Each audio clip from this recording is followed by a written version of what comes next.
Hi, welcome to the BD Roundtable. We're here today with Katherine Mountford to talk about what are the essential skill sets and competencies that make up a well-rounded BD and marketing team in today's law firm. So if you want to participate in upcoming calls like this or join our private Slack group community, head on over to bdroundtable.com to sign up for free. Now here's Katherine. Thank you, Katherine, for joining us today. I appreciate you taking the time. Now, you're originally from London, and then you moved to Hong Kong and Singapore and Australia. That's right. What led you to Australia? Yeah, good question. My brother has lived here for 12, 13 years, and so I came out regularly to visit him and always knew that I wanted to live here. I've always felt more at home in Sydney than anywhere else in the world, really interestingly. And my husband, he's also English. He lived here in his early 20s playing soccer, and he has some family here as well. So from a lifestyle perspective, we knew we wanted to be here. And I was lucky to I had 3 years in Singapore in my 20s and a year or so in Hong Kong in my late 20s, early 30s, maybe, all work related. I think we're here to stay now. This is long term.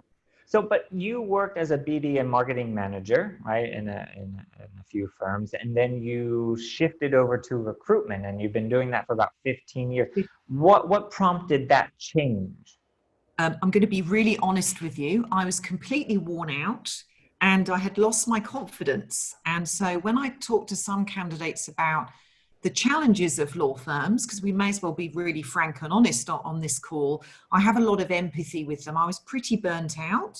I personally hadn't necessarily handled the stress in the best way either. I don't think, looking back, I was particularly equipped. Amazing what age can do for you. And so I kind of moved back from Hong Kong to London, went to see a recruiter who I'd enjoyed working with, had a few tears and said, I don't know what I want to do. And to be honest, I fell into recruitment. And yeah, that was 15 years ago. So now I specialize in recruiting BD and marketing professionals and also innovation professionals for law firms globally. So across a number of different markets, which makes it really interesting. So how have a lot of the law firms reacted from COVID-19? And do you see a lot of downsizing? Do you see a lot of recruitment? What's the general census? What's the environment like now?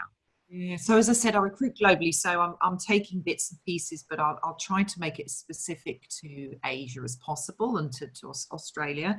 There are some very busy areas.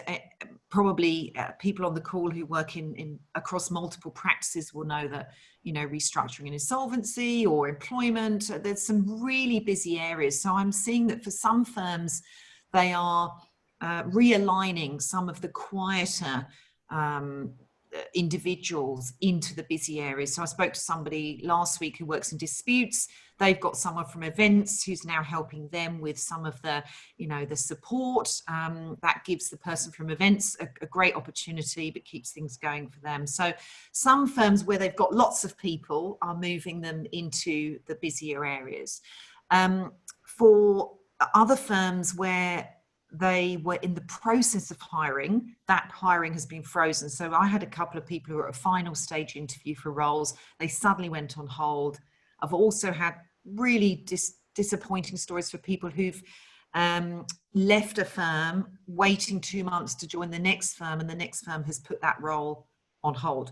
So there's some really difficult things going on for individuals around headcount being frozen, and some line managers really struggling to be able to fill existing roles, which means there's more pressure on the people who are left. And that really obviously does apply to some of the bigger firms. Something that somebody brought up just before we started recording this was the sense of lawyers now looking to BD and marketing to find new revenue streams and quick new revenue streams. We've in those areas that have reduced revenue and opportunity, where is our revenue stream coming from? And I don't know about you, but I find that in any size firm, because BD and marketing seems to be the closest function to the lawyers, you're the close in terms of being advisory, consulting, having day-to-day conversations. I feel like one of the roles that we play, and I say we because I still wear that hat, is kind of being like a sort of emotional support. Don't worry, it's okay. No, I'm with you. I'll help you get through this. I'm hearing from a lot of people that they're feeling that's the case, that they're having to be quite positive and upbeat to get people through. That's So right. Yeah, I think because the BD and marketing teams, we have a unique perspective because we see the firm as a whole, not just what in one practice group. yeah, And it's not refreshing, but it's heartening to know that the lawyers are coming to the BD teams and say, how do I do this? How can we approach these clients? And yeah, it's a good chance for us to show our value. Right? it really is. And on that point, those firms where BD and marketing have already been proven to be of great value are off. Those where there's still perhaps a traditional view, which is that marketing could be seen as discretionary spending. Now that is where I can really see the difference in the firms, those two types of firms.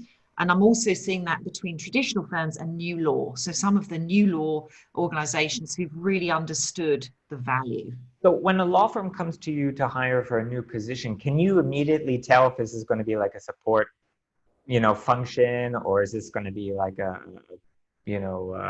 value added function? Is there telltale signs? And for those who are looking for employment, what should we be on the lookout for? Yeah, sure. I mean, you know, it is, I've done this for so many years. I'm used to asking questions, and I do have a bit of a reputation for asking a lot of questions. I like to take a really detailed brief, and it's a bit like any of you who are working on a new campaign or a new project. You want to get the best brief you can, so when you deliver back to the partners or fee earners, you're delivering what they're really expecting. It's no different. Yeah, there's lots of questions I ask around the commercials. How is this linked to income? How is this linked to revenue generation? Is it about new clients? Is it about existing clients? Is it about profit versus growth? Are there new markets? I mean, my job is to ask all those questions, and I can pretty quickly work out whether that firm is looking for somebody who's really going to push things forward, or actually whether they just want someone to do brochures and do directory submissions. And there's nothing wrong with that if that's where the firm's at, but those two things are very different. Yeah. And I mean, thinking about a client that I've just literally hired somebody for last week, and they start next week, which is fantastic during COVID. Yeah, one of my roles is to coach the client through the interview process and say, okay, these are the things I'm hearing. Sounds like these are the capabilities you're looking for.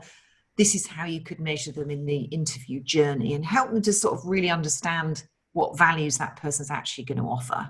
Now, one of the things I wanted to discuss with you on the call is the difference between marketing and business Yep. development, because most firms, except for your high, tier one firms who have the resources to have different teams for each, they merge these two competencies together.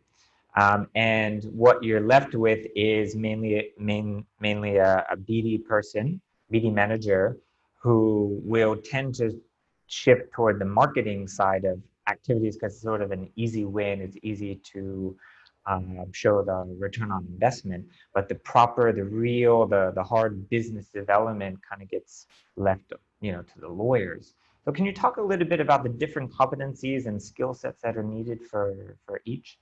Sure, sure. And one thing I just thought might be interesting is how I think about capabilities. And I tend to split them up into three types. So you've got, I just got my notes on the screen so I remember it correctly, but you've got the difference between kind of knowledge and then skills and then competencies. And that's the way I look at it. So knowledge is usually what you've studied, what degree you've got, or what course you've been on. That's the kind of knowledge that you need to do the job. The skills are kind of what sort of skills you've got to meet the tasks that you need to do, and what those skills are to be needed. And then competencies are often the behaviors, right? The human behaviors. So things like empathy. Adeline, before we started this, mentioned empathy. I never see that on job descriptions, yet I would argue that's one of the most fundamental things that you need to do a really good job. So another role of mine is to challenge the clients to say, what do you really need? So going back to your question around this really challenging role of somebody doing everything, And it really is doing everything. Um, one of the things, and stop me if I'm going off track and I'm not answering your question correctly, but one of the things I often coach people in when they're in a standalone role doing multiple things is, can you challenge the partnership and say, what are your actual priorities? What are the top 3 priorities for this firm or this practice or this sector? And then once you've got those clear, then think about, right, what's my overall toolkit? And how do I dip into that toolkit to achieve those 3 priorities? I'm only using 3 as an example. And then how can I then be strong enough to push back when something is asked to be done which doesn't fit into those 3 priorities? So actually another key skill is often resilience, right? And confidence and the ability to stand up and push back. If you can even get, we were going to ask a question on that. Yeah, Well, just it was on the top of my mind. So if you're a hiring manager, yeah. and you're in an interview, how can you find if that person has resilience? What are some questions? What are some examples that you would ask an interviewee? So Um, I would always ask for examples of things they've done before. So tangible examples, actual real life stories. And I would ask it in many ways. It could be, have you had a really difficult, challenging situation in the workplace? Talk me through it. What was the outcome? What did you achieve? Have you had any particularly difficult stakeholders? If you have, give me examples. So always asking for examples and the outcomes and how they achieve those. Sometimes I might make people feel a bit uncomfortable during the interview to see how they cope, yeah. which I don't enjoy doing because it's not my style. How do you do that? What do you do? You don't need to give away I'll your keep tip. asking. So if I ask, often I always ask for tangible examples. I think this is a really key skill.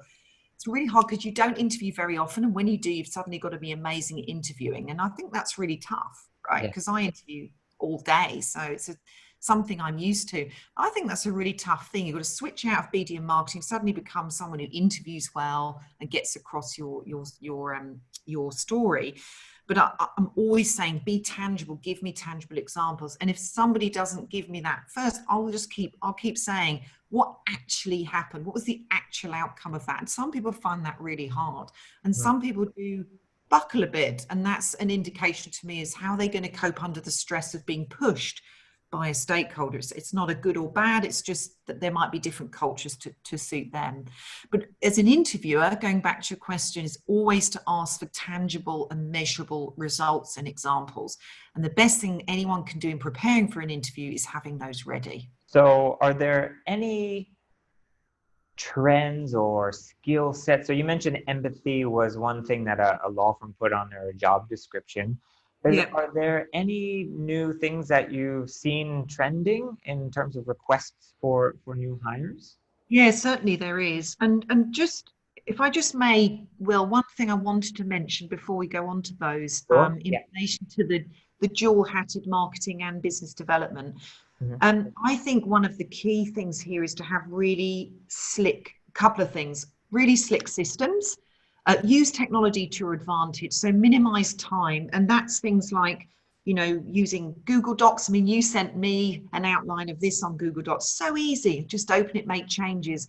It might be things like looking at, how you use different tools and techniques. It might be using your calendar properly. It might just be using email properly. There's things like optical character recognition, OCR, which, if you write notes in a meeting, you can just load those and it'll put it straight into a typed document.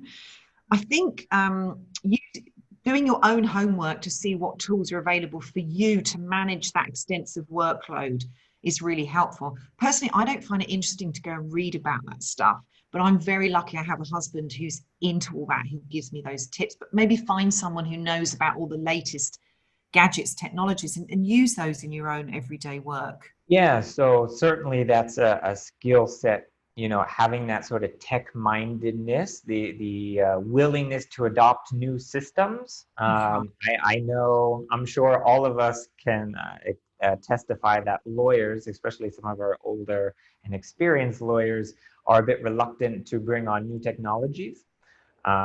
So being able to roll out a new system, a new technology, and train the lawyers on how to use it, and importantly, why they should be using it, not just because it's fancy and lots of bells and whistles, but what is the outcome? What's the advantage of it? That's That's absolutely certainly, right. Absolutely right, Will. And innovation doesn't have to be big. It can be, I mean, often the best things is use what you're already using, but just use it slightly better. yeah. You know, I think if you try and do a whole change the world, it scares people. But if it's iterative and small, but it makes a difference, then it's good to do. The other thing I'd say on the doing everything marketing BD is um, what can you outsource? And I certainly noticed that the really strong candidates who are going for roles that are standalone almost have a toolkit of their own external graphic designer or their own copywriter. You know, they've got their suite of helpers who they have relationships with, they're affordable. And if you compare that to the cost of a head count, it's much, you know, if you can get those associate relationships working, much better for the budget and Yeah, great for you. that's an excellent point. Now with technology, everyone's used to working remotely. There are plenty of people in the Philippines that, who are filling these roles, and can probably do it better than someone locally and for cheaper. So, but I have a very specific question about that. I want to ask you on the practicalities of going about that, but we'll save that for the Q&A session. Sure.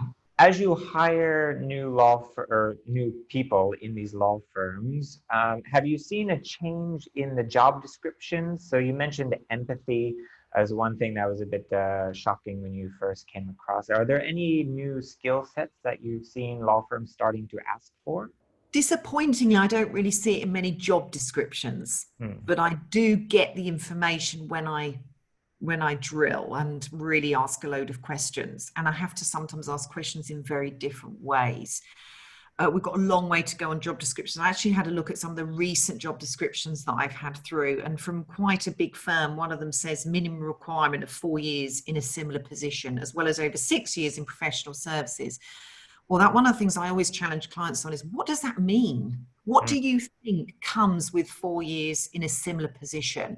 And it's that you need to be interviewing and searching for, not there's an assumption there. What underpins that assumption? And that's really what you're looking for. I tell you, in my experience, some people with 2 years versus some with 8 can have exactly the same. It's not necessarily years experience. So I was quite surprised when I did some homework for this to see that in a very big firm. But in terms of new things, look, there are some key things. Firstly, I'd say get comfortable with social media. You as a standalone, you're going to have to be the social media manager, or you outsource it to an expert. Now, I would always say outsource it if you can, because the things that keep changing in social media are so quick, you will not keep up with them. And I know that because I'm married to somebody who runs a social media business, and things change daily, algorithms change daily. And unless you know that, it's really difficult to use. I'd say outsource social media, but understand social media enough that if you do outsource it, that you can brief well and you understand the analytics, you understand how to measure it, you understand how to use it. And we were talking before, actually maybe in the questions afterwards, we'll address some stuff around that on how we Yeah. can use LinkedIn Sure. specifically. Data and analytics are really more important. Understand data, understand it, measure things, track things. Excel is good enough. You know, I know somebody in our industry who is admittedly a pivot table lover. They love a pivot table. You don't need to love pivot tables.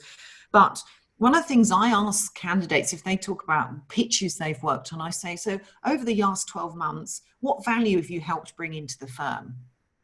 And most people can't answer that question. And that's not because the information isn't there. It's just they haven't asked for it or thought to ask for it. Now, how powerful if you can say to a partner, you know, God, last year I had a look and I was, you know, we won this much business. And I'm so pleased with what we've done. So get keen on data and analytics. That's really important. Social media, I've mentioned. The other thing people are really looking for is a commercial understanding. So reading financials, spotting trends and opportunities, being the eyes and ears of the firm. And again, people who are in these multiple roles might be thinking, I haven't got time for that. find a source of information.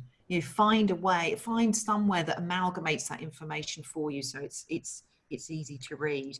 Yeah, I mean, one thing I found personally is I tried to do all of those things, right? Social media, data, and be commercial, but it takes a lot of time, right? Yes. So if I'm helping a specific practice group, let's just say banking and finance, I don't know anything about banking and finance now. So I need to start following all the banking and finance news in this jurisdiction and start reading up reading up on it to provide a real value. But while I'm doing that, am I also meant to do the social media and all of that stuff? So how do we handle Yeah. all of these pulls and Yeah. directions? No, I do think Difficult. part of it is outsourcing. Don't be afraid to outsource. Really do. It's so important to do that. People have cleaners when they haven't got time to clean the house properly because they're working hard. That's an outsource. We've got lots of examples of that in our life. And the other thing is going back to my original point, which is get clear on what your priorities are, and actually get a partner who supports you on that, or a champion, and say, that's a great idea, but actually these are the 3 priorities for this year, and we're just going to focus on these. And in a way, that's a way to push back and or ask an associate in each practice to be the person who identifies the top 3 trends. So maybe you outsource some of that market information to an associate who is interested in doing more BD, and then they can be your source. So outsource internally, outsource externally, and stick to the priorities. Okay. One final question is, I think a lot of firms immediately, when they're looking for a new candidate, they're looking for someone to fill a role, they immediately look for someone who's worked in a law firm previously. And you may get someone who has learned lots of bad habits, you know. Are there other industries where law firms can look to source, to pull potential candidates, someone who knows about data analytics, who knows about this stuff? Yes, is the short answer. However, culturally, it is a very tricky move. Um, if if we look at some of the bigger firms just for a moment, where you might have an industry specific role, then certainly bringing people in from industry can sometimes work, bringing somebody in from the banking sector, for example. But still, there is a culture shock to be had. Yes, look at the obvious, like accountancy, engineering, other professional services where it's a partnership structure. That can work, but it's a really difficult one. And it's why we've got a real challenge with talent in the legal sector. Some people get burnt out and want to leave and go on to other things, so we lose people. And as you say, others maybe have been left without enough formal development or guidance or mentoring, and then have developed what you call bad habits, but they've done the absolute best they can in the circumstances. And then that's repeated over and over again. So just on that, one thing I often advise people to do, particularly if they're standalone, is go and find a mentor or a coach. People love helping. Decide what you want or what you think your gaps are. Find the right mentor, ask around, and then work with a mentor to help pull you forward if you haven't got somebody internally. It's hard, Will. It's really hard to pull people in from different industries and make it work. Well, yes, your 15 years of experience will take your advice on that. I'm still learning. Uh, thank you so much for speaking with us today. If someone wants to get in contact with you, what's the best way to do that? Oh, well, I'm on LinkedIn. So if they look for Katherine Mountford on LinkedIn, my company is KM Talent. So either search for KM Talent on LinkedIn or Katherine Mountford, and it would be great to connect with you on there. And I'm really happy to have more offline conversations if it would be helpful with anybody. Okay, fantastic. And with that, we will transition into our live Q&A session.